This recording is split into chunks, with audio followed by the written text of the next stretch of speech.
We would speak with you this evening of joy, that quality which is beyond its name, that energy which creates in fire and yet in peace. That explosion which is yet a steady state, that translation of that which proceeds into that which is. We would speak to you of history.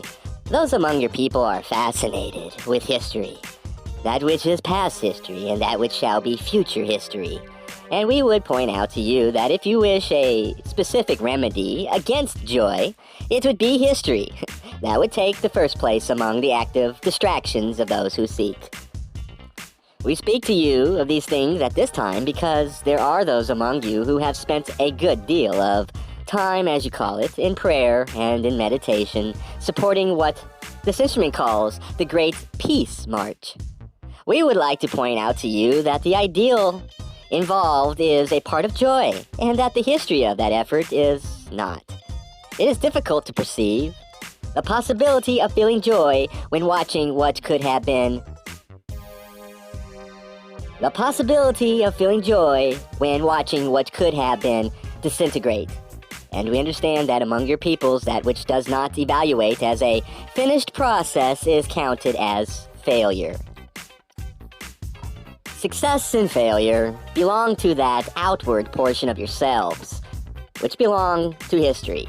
The discipline of joy is the discipline of remaining outside of time, or to speak more precisely, within that womb from which time issues and towards which it shall once again be drawn in the great rhythm of the cosmos. To remove oneself from processes is to remove oneself from all of those things which seem real. To remove oneself from processes is to remove oneself from all those things which seem real. Beginning with the processes of one's own physical vehicle, continuing on with the processes of the daily living. The telephone that rings, the doorbell that rings, the visitor that knocks at your gate, the information that comes through the post, and all those things which remind one again and again of the process of dailiness. Shall you then reject all those things in order to remain joyful?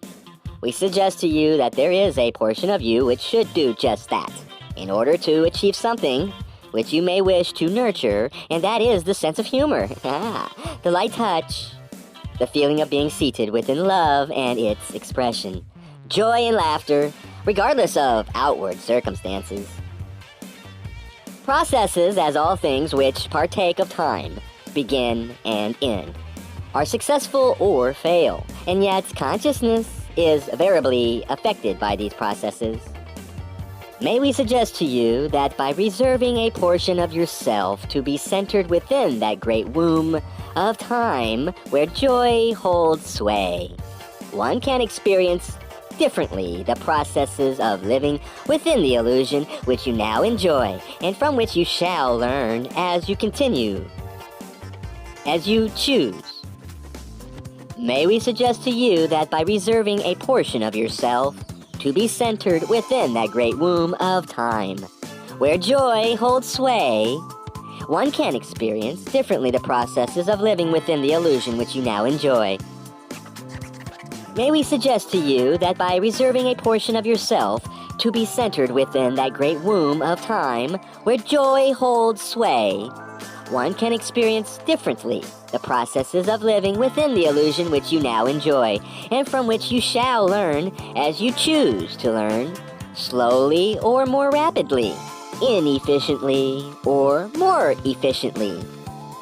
The more one throws the whole self into that which may be called petty, the more one allows oneself to worry and be concerned over seeming failures.